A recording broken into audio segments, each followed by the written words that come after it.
Esse é mais um daqueles vídeos de bastidores em que eu conto pra vocês um pouco mais sobre os processos de produção na internet e dessa vez ligado com outras questões um pouco mais sociais e políticas. É meio que uma continuação do vídeo de slow blogging, mas com outro recorte. Meu nome é Nathalie Nery, esse é meu canal Afros e Afins e hoje nós vamos falar sobre conteúdo descartável e sobre a linha tênue entre se posicionar e se transformar em um comentarista de desgraça na internet. Um debate importante para quem cria conteúdo e também para vocês que consomem. Se tem uma coisa que eu sempre falo nas mesas em que eu participo sobre a internet, que a coisa mais incrível sobre ela é que ela nos permitiu a fala em primeira pessoa, sem intermediários, ou seja, sem a televisão, sem a rádio, sem os jornais, sem alguém que queira publicar o que a gente tem para dizer. A gente simplesmente vem aqui, obviamente, com todas as asas possíveis, porque não é um espaço tão democrático assim, fala sobre o que quer e acredita em primeira pessoa, encontra pessoas que também queiram falar e ouvir sobre suas próprias histórias. Cada vez mais a internet vem se transformando nesse lugar em que a gente fala sobre as nossas dores, sobre as nossas questões, sobre tudo aquilo que nos incomoda, que nos indigna, virou um espaço em que a gente compartilha tudo isso junto e pensa construções e possíveis futuros. Isso é incrível e muito revolucionário, mas obviamente causa alguns costumes nem tão bons assim.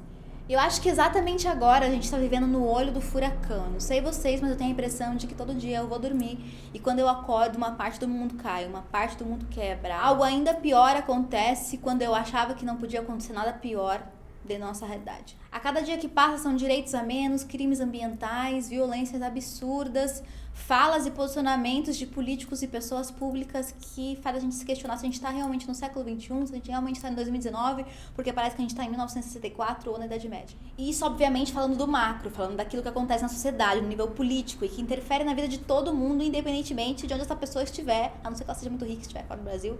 Aí talvez não interfira tanto na dela, mas é capaz que interfira em algum momento também. E paralelamente a tudo isso, a gente tem as nossas bolhas digitais, sociais, identitárias, a gente tem nossos grupos que a gente se alinha política, ideologicamente, amorosamente, as pessoas que a gente tá junto e as tretas que a gente tem que gerenciar o tempo inteiro, não só entre pessoas que você conhece, mas tipo grandes escândalos nos seus grupos identitários e nos seus coletivos e todas as tretas, enfim. Estamos claramente ou muito indignados, ou com muito ódio, ou em um estado de inércia e cansaço por simplesmente olhar tudo e falar: tá uma merda, eu acho que eu vou parar de olhar e parar de pensar e parar de existir. Ou a gente tá num canto, ou a gente tá no outro, eu tô num misto dos dois, às vezes eu fico num estado de ódio e raiva muito grande, às vezes eu vou pra um estado de inércia que eu só olho, sabe? Tipo, aquele meme do cachorrinho tomando café vendo o quarto pegar fogo. Isso é muito triste. Mas no geral a gente tá vivendo um estado de cansaço generalizado e não há que nos culpe, gente. É só olhar o Brasil, é só olhar a nossa realidade.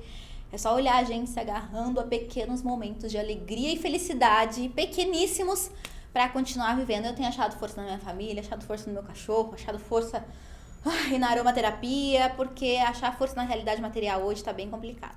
E talvez esse seja um dos pontos que tenham mudado com essa era digital, né? Um dos vários pontos. A gente vê as coisas acontecendo, as atrocidades na TV e na internet. E diferentemente do passado, em que a gente ficava com a nossa família no quarto, assistindo da Atena e falando: nossa, que dor, como o Brasil tá uma bosta, a gente vai expor essa indignação na internet, comentar com outras pessoas como a gente tá com raiva de estar tendo que viver nessas condições, como a gente tá com raiva de sofrer, como a gente tá com raiva de continuar morrendo, como a gente tá com raiva de continuar sendo alvo dia após dia após dia. Então a gente conseguiu expor a nossa indignação de uma forma coletiva e ver que outras pessoas estão igualmente indignadas. E a gente junta essa indignação e faz muita coisa. Ou a gente fica com muita raiva, ou a gente começa a construir. Geralmente é um pouco dos dois juntos, raiva com construção, com indignação, com inércia. Cada um tem a sua forma de lidar em momentos de pânico total. E por isso eu entendo como acaba sendo importante o papel de pessoas que se propõem a falar sobre essas questões na internet, principalmente de um ponto de vista construtivo, né?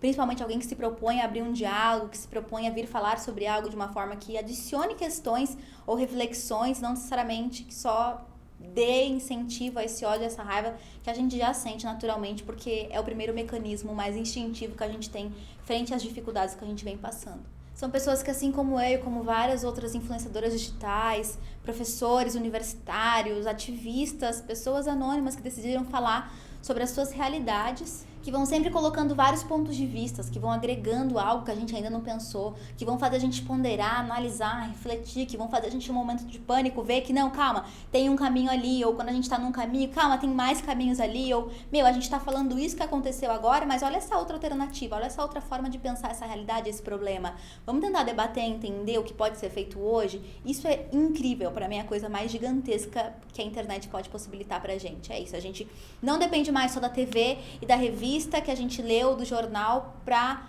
aprender a pensar e para acessar outras formas de pensamento. Se você está disposto, você consegue achar uma quantidade gigantesca de pessoas falando e ponderando sobre o mesmo acontecimento naquele exato momento. Se você vai no Twitter e você joga hashtag, você encontra milhares de pessoas falando sobre algo e colocando as suas impressões, os seus pontos de vista. Isso agrega muito a construção não só do seu argumento e não só do seu posicionamento, mas da forma como você vê e vive o mundo, né? E por isso ser tão incrível, por a gente ficar tão ansioso para que essas pessoas que a gente admira e quer ouvir o posicionamento falem no momento em que algo aconteceu. Eu me incluo nisso, não só dizendo que vocês esperam que eu fale, mas quando acontece algo que é muito impactante, eu também espero que as pessoas que eu admiro e sigo falem sobre algo para eu entender os posicionamentos das pessoas que eu acho coerente. Então juntar com as coisas que eu acredito e sei e formar o meu, porque nenhum posicionamento se forma sozinho, né? E a gente não pode analisar só a nossa visão, a nossa interpretação da realidade, porque senão vai ser um posicionamento e uma visão de mundo muito unilateral e muito partindo só de mim. Isso não é bom, não acrescenta nada a ninguém. E por isso eu entendo as várias mensagens que eu recebo quase que diariamente no meu Instagram, no meu e-mail, pedindo para eu falar dos mais variados temas, tipo, gente, das mais variadas coisas. E eu fico muito honrada porque eu sei que isso significa que vocês contam comigo e que vocês querem que eu me posicione, que o meu posicionamento e as conclusões que eu chego sobre a vida e acontecimentos mil são relevantes para que vocês possam pensar suas realidades, unindo isso a uma série de outras coisas. Às vezes eu respondo algumas dessas perguntas, às vezes esses pedidos de vocês são fundamentais para eu fazer vídeos aqui no canal e desenvolver conteúdos sobre temas que eu também acredito e sobre coisas que eu também estou elaborando. Isso é importante demais. Mas nem sempre eu consigo falar sobre algo e nem sempre eu entendo o que está acontecendo. Nem sempre eu tenho essa visão a longo alcance para conseguir compreender todos os pontos e chegar a uma conclusão coerente ou pelo menos baseada em fatos reais, ou pelo menos reais até onde a gente sabe, né? Isso simplesmente pelo motivo de que eu não sei falar de tudo. E se a pessoa me manda uma mensagem querendo que eu fale sobre algo que eu não compreendo de forma nenhuma, ou que eu nem sei o que está acontecendo, ou que eu não tenho informação suficiente para saber o que pensar, né? Eu falo, calma, me explica um pouco o que está acontecendo. E se mesmo assim eu sentir que ainda está muito difícil para mim, eu falo, olha, sinto muito, eu não sei te responder e vamos procurar mais informações e descobrir isso juntas. E esse é o máximo que eu posso fazer. Eu nunca vou fazer um vídeo inteiro falando sobre algo que eu não faço ideia ou que eu não tenho propriedade nenhuma. Propriedade no sentido de eu não preciso ser especialista para falar de algo, mas algo que tipo eu não faço realmente ideia do que se trata, ou algo que é muito distante de mim e eu não vou ter tempo para me aprofundar. Que é isso, a gente precisa de tempo para produzir conteúdo, porque a gente alcança muita gente, porque a gente fala com muita gente, então a gente precisa analisar também, quando a gente está nesse processo, pelo menos eu e algumas pessoas que eu conheço também fazem isso, de ter responsabilidade no que publica na internet, principalmente quando a gente vai falar sobre conteúdos mais sensíveis, sobre questões sociais, porque a gente tá falando de grupos, a gente tá falando do que eu acho, do que Nathalie acha, do que todo mundo acha. Pode ser que a gente esteja fazendo um recorte do que eu, enquanto uma mulher negra, jovem, em São Paulo, Nathalie, acho. E aí eu tenho que deixar isso muito claro, mas nem sempre é assim. E tem muita gente que entende que eu não consigo falar sobre tudo, que eu tenho esses limites, que eu sou só uma estudante de ciências sociais, que nem conseguiu se formar ainda, isso é muito bacana, tem pessoas que realmente respeitam. E tem uma quantidade, assim, muito pequena mesmo, tô falando aqui só pra gente entender, no geral, não tô dizendo que são vocês, meus seguidores, vocês são foda pra caramba, mas existe geralmente um pouquinho, assim, de gente que fala, não, mas você tem que falar.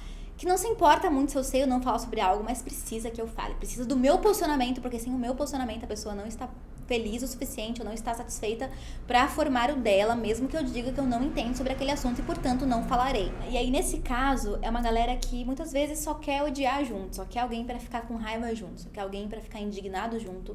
E eu entendo como a indignação coletiva é poderosa também, como ela é, às vezes, uma força motriz quando não existe outra que leva a gente pra frente, quando não existe nada que nesse momento faça a gente gritar, faça a gente sair, faça a gente se mexer. Eu sei o quanto a raiva e o ódio são ferramentas e mecanismos de mobilização, infelizmente não são os mais saudáveis, mas acabam sendo os mais simples de colocar na manga e os de causar uma comoção geral das pessoas. Então é o que a gente tira quando a gente precisa, quando a gente está desesperado, quando a gente não tem mais como mostrar que algo precisa ser mudado. A gente vai que a gente quer ficar com raiva, a gente quer mostrar para as pessoas o quanto a gente está com raiva e a gente quer que as pessoas tenham raiva junto, para que então elas se indignem, para que então elas se afetem, porque as pessoas só são afetadas pelo ódio. Ninguém é afetado pelas palavras carinhosas, ninguém é afetado vendo a pessoa na rua, ninguém é afetado vendo a mulher negra sendo morta, vendo o homem negro sendo preso. Ninguém é afetado pelas estatísticas. As pessoas são afetadas quando algo muito assustador acontece, muito assustador mesmo, não pode ser mais ou menos assustador, e aí a gente tem que se juntar para pegar esse sentimento de ódio, estimular e fazer a pessoa se mexer depois disso, e ela vai fazer ainda muito pouca coisa quando a pessoa realmente não está interessada em transformação social nenhuma. Então eu entendo que nesse ponto o ódio é uma ferramenta. Ele é uma ferramenta que mobiliza, apesar de não ser para mim a ferramenta mais saudável e a que eu gosto de mobilizar, ou a que eu desejo mobilizar no meu trabalho na internet, e este é o meu ponto. Por eu não achar que mobilizar o ódio causa bem a mim, que estou fazendo isso aqui sozinha no fim do dia, e as pessoas que me seguem, que já estão em situações de vulnerabilidade, não só socioeconômica, mas emocional também, a minha abordagem e os meus posicionamentos acabam sendo um tanto quanto diferentes. E é isso, que fique muito claro, é muito importante publicizar a indignação, mesmo quando só há ela, mesmo quando a única ferramenta que a gente tem é sentir ódio, mesmo quando a única coisa que a gente pode fazer é gritar. É muito importante denunciar, é muito importante falar o quanto a gente está cansado. No meu caso, eu não consigo falar em momentos de ódio e raiva, porque já foi-se o tempo em que a raiva me movia, hoje em dia a raiva me mobiliza. Hoje em dia a indignação me entristece, hoje em dia me faz fechar a porta, ficar num quarto, chorar e querer dormir, não me dá força pra lutar. Eu não consigo pegar algo que me machuca e transformar em combustível pra continuar falando, pra continuar lutando, muito pelo contrário. E esse é o ponto, talvez, que eu quero trazer pra vocês, dentro de todas essas questões. Por que eu falaria de algo em um momento de raiva se esse algo me machuca e se eu não tenho nada de bom a acrescentar pra vocês? Quando essas pessoas pedem para eu falar sobre temas que eu não entendo ou que ainda estão muito frescos e realmente doem muito em mim, eu falo que não estou preparada e a resposta que eu tenho é: mas você tem que falar sim. Vou falar o quê? Vou falar que eu tô com raiva? Vou falar que eu tô puta? Vou ligar a câmera e chorar? Porque é isso que eu faço quando eu tô com raiva e puta? Não sei se funciona, não sei se é bom, não sei se é útil, não sei o quanto vai ajudar, nada, não vai ajudar em nada, né? E essa necessidade de falar movido à raiva unicamente, principalmente na internet, pra mim tem uns desdobramentos bem complicados, principalmente quando a gente tá falando de pessoas que estão acostumadas a falar e se posicionar no geral. Pra começar, a produção de um conteúdo descartável. Descartável por quê? Porque ele é não valioso, porque ele não importa? Não, muito pelo contrário, mas porque ele só vai fazer sentido naquele contexto. Como vocês sabem, se vocês me acompanham desde o começo do canal, eu já entrei em algumas polêmicas. Já entrei em polêmica de apropriação cultural, eu já entrei em polêmica de youtuber racista, eu já entrei em escândalo de baile recentemente, né, do Da Vogue. Eu só falei sobre esses temas no momento em que eu tinha algo verdadeiramente útil para acrescentar. E aí o ponto. Depois que eu fiz alguns desses vídeos, principalmente os mais antigos, eles simplesmente morreram. Não foram mais acessados porque o título, porque a capa, porque tudo estava ligado à polêmica, e dentro da polêmica eu desdobrava outras questões que pra mim eram úteis, que pra mim eram importantes, instrumentais pra gente pensar em novas formas de existir e de quebrar essas violências constantes. No primeiro mandato do Dória, ele comandou uma ação, né, mais chamada de crime na Cracolândia aqui em São Paulo, e eu fiz um vídeo sobre isso.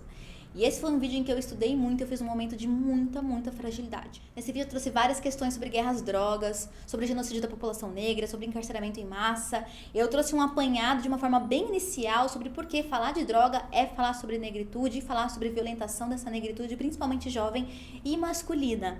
E esse vídeo simplesmente desapareceu. Obviamente já conversei com pessoas no YouTube sobre isso e falaram: então depois que passa a polêmica muda o título, muda a capa, e ok, é uma estratégia, mas ele ainda assim está ligado, ele poderia ser feito em outro formato se eu não tivesse ligado ao esquema da Cracolândia.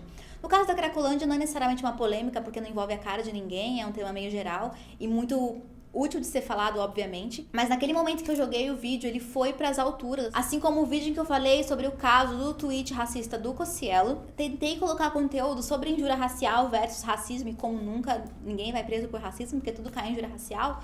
Injúria racial você paga sua fiança e vai embora, entre várias outras coisas. E esse vídeo também foi um dos que morreram, um dos que não foram mais acessados.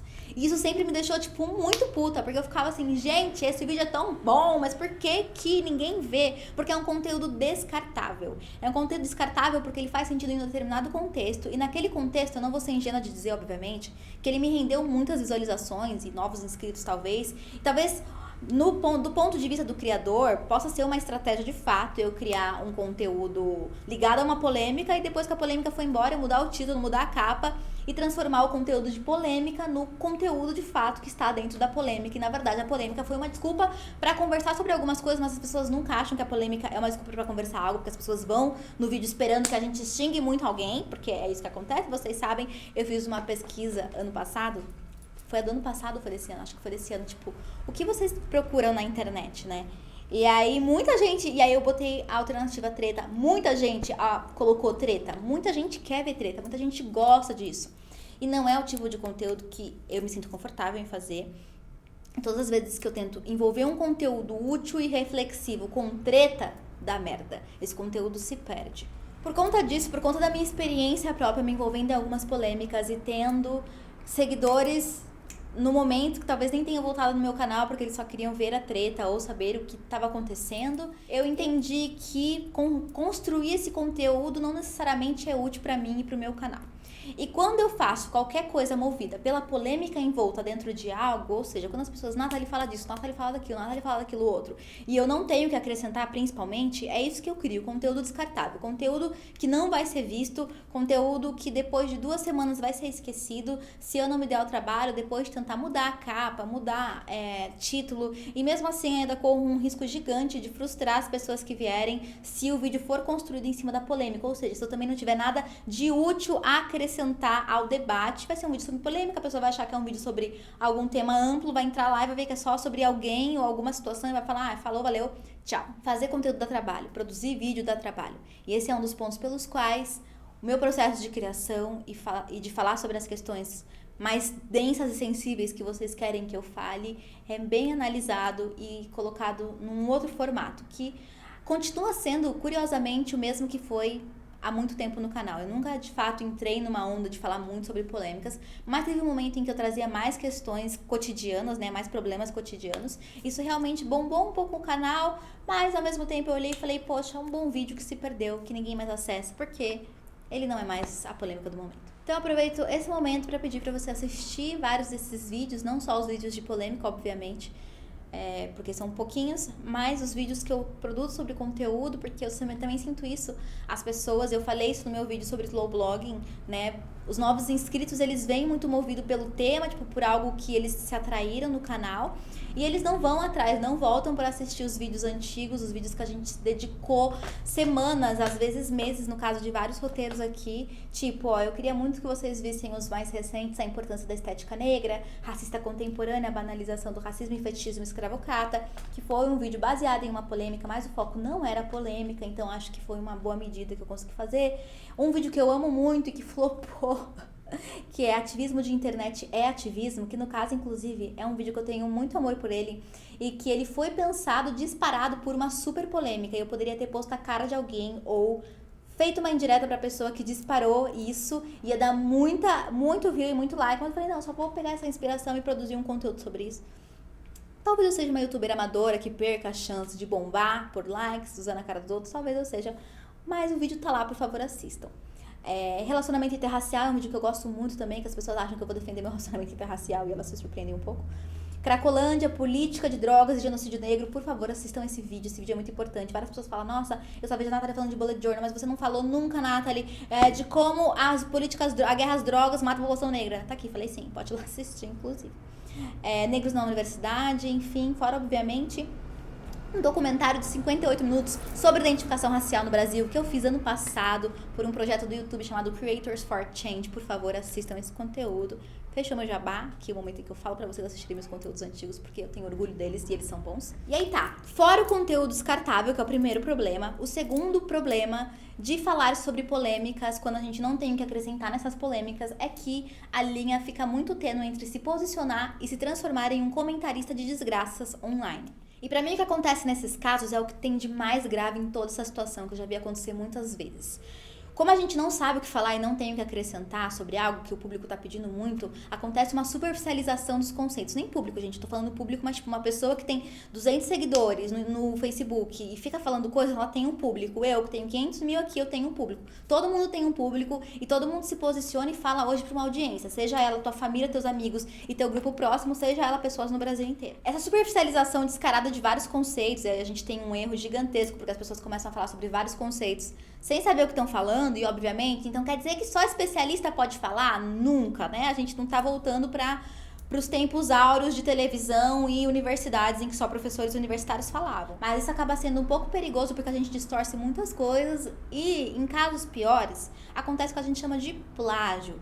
A gente vê muito isso acontecendo na internet e eu tenho até uma pasta de prints de coisas que eu vi pessoas dizendo e essas coisas são de outras pessoas, porque eu vi outras pessoas dizendo antes. E essas outras pessoas que disseram antes, 99,9% das vezes são professoras universitárias que eu sigo, que são muito foda e que não têm às vezes um alcance tão grande, que não tem como publicizar aquilo de uma forma tão gigantesca e acabam sendo esquecidas. A pessoa que inclusive acho que mais fazia isso é a Joyce Bert. Eu tô o tempo inteiro indignadíssima, porque a mulher tá lá trabalhando, estudando, lendo muito pra produzir o conteúdo dela e aí vem páginas feministinhas aleatórias que estão loucas pra se posicionar e criar conteúdo e vão colando e deixando as postagens dela fora pessoas, falando coisas que ela falou. Tipo, mano, isso é muito complicado. E eu sei que não necessariamente todo mundo tá indo roubar o conteúdo da Joyce ou de outras intelectuais negras. Muitas vezes a gente acaba reproduzindo sem saber porque um terceiro falou, porque um segundo já tinha falado antes algo que aquela pessoa disse. E isso é muito complicado. Não é sobre propriedades intelectuais, e tem todo um debate sobre isso. Mulheres negras já têm um espaço tão complicado na academia, quando elas encontram um espaço para falar no digital, as pessoas elas simplesmente não têm respeito e isso me irrita muito. E eu fico muito puta quando eu vejo isso acontecendo e eu sinto que isso é cada vez mais estimulado, porque as pessoas estão cada vez mais desesperadas em se posicionar hoje, ontem. O negócio aconteceu hoje, eu tenho que me posicionar hoje sobre isso. Me posicionar de uma maneira, eu sei tudo que tá acontecendo. Não, você pode se posicionar, tipo, gente, eu não sei o que tá acontecendo, mas parece que tá uma bosta, mas eu não entendo o que tá acontecendo. Mas, nem sei pra isso que acontece. Nessa loucura que a gente tá vivendo, a gente perde um momento muito importante, que é o de análise dos fatos e reflexão. Uma vez eu caí nessa onda. Eu tava fora do Twitter, e é horrível ficar fora do Twitter, porque você se perde. Eu tava fora do Twitter, e aí eu me senti uma comentarista de desgraça, porque eu não sabia o que eu tava falando, e na verdade eu falei, ok. Eu cheguei no Twitter, o pessoal, Nathalie, fala sobre a greve dos caminhoneiros. Vocês se lembram da greve dos caminhoneiros? Caminhoneiros, vários memes, caminhoneiros pararam o mundo, os donos do Brasil são os caminhoneiros.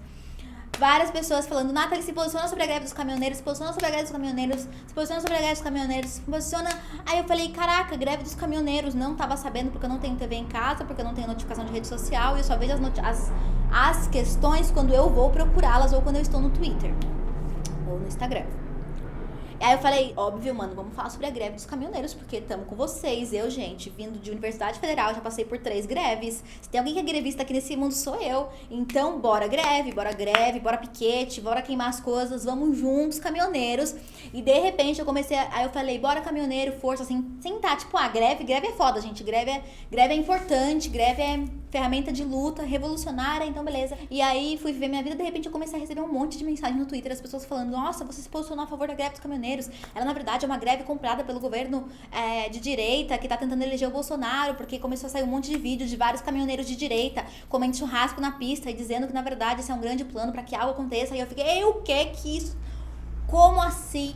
E aí eu me vi pedindo desculpa, falei, com licença, eu não sei mais o que tá acontecendo, eu vou excluir esses tweets porque eu não faço ideia do que tá acontecendo. E eu excluí os tweets, eu não fazia ideia do que tá acontecendo. E isso poderia ter sido evitado, obviamente, não que tenha sido uma vergonha errar, mas eu não sabia o que eu tava falando naquele contexto. Eu só via algo acontecendo e eu concordava com esse algo e foi o suficiente pra me posicionar. E depois eu fui perceber que a coisa era mais complicada, mas depois não era tão complicada, porque greve, é isso mesmo. Só que eu já tinha ficado confusa, já tinha pensado 2 vezes sobre a legitimidade daquele movimento. Que depois eu entendi que era legítimo sim, que era greve, independentemente de ter 2 ou 3 infiltrados bolsonaristas no meio. Isso não destruía o movimento inteiro, afinal, né? Não é porque na sua família tem um tio que vota no Bolsonaro que todo mundo não presta ou que a família é ruim e joga no lixo. Isso me ensinou uma grande lição sobre quão perigoso é falar sobre algo que a gente não conhece ou que a gente acha que conhece, a gente só não parou pra analisar. Porque mesmo que você entenda sobre movimento operário e greve, e você entenda que o movimento operário precisa de greve, e você fale ok, você talvez não entenda as outras questões que estão agindo e acontecendo ao mesmo tempo daquilo, porque nada hoje é tão óbvio, nada hoje está tão simples, as informações vêm picadas pra gente, a gente vive, né, a era da fake news também, então a gente tem que entender muito sobre o que a gente se posiciona e o que a gente fala, porque às vezes a gente também eu já vi, acho que uma época a gente se posicionando em cima de fake news que aconteceu, e aí depois a gente falou, não, calma, era só fake news, a gente não precisava ter falado isso. Então a gente vive um momento em que a informação está cada vez mais confusa e mais diluída, e a gente precisa do valioso e do precioso tempo de análise. Se algo acontece, o que eu vou fazer? Eu vou sentar, eu vou refletir, eu vou falar, o que está acontecendo? Ok, e aí entra o papel das pessoas que você segue. Que pode ser eu, que pode ser outras mulheres, que podem ser jornalistas, que podem ser outros digital influencers. Nós somos, e eu tenho também, e você tem, curadores de conteúdo. Então, quando alguma coisa acontece, a gente vai parar, a gente vai refletir, a gente vai pensar, onde estão meus curadores de conteúdo? Onde estão as mídias? Onde estão os sites? Onde estão as pessoas que eu confio e acredito que elas estão falando sobre isso? Se elas não estiverem falando nada sobre isso, deixa eu entender sobre a fonte, deixa eu ir a fundo disso, deixa eu compreender as várias possibilidades de interpretação que esse fato tem e até onde ele se alastra.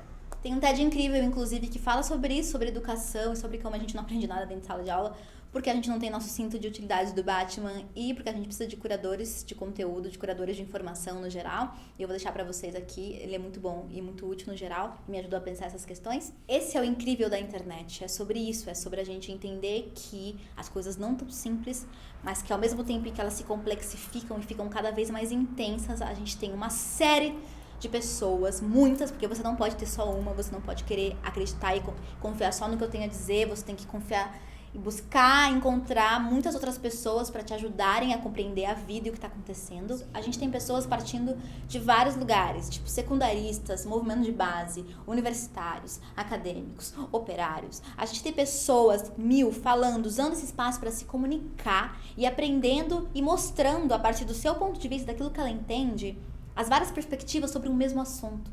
E isso é de uma grandeza e de uma possibilidade gigantesca, que é até um abuso, é até uma heresia, se eu fosse cristã, ou se eu acreditasse em alguma coisa sagrada, ver isso se transformar em uma necessidade gigantesca de simplesmente falar rápido para ver quem fala primeiro, porque tem muita gente falando.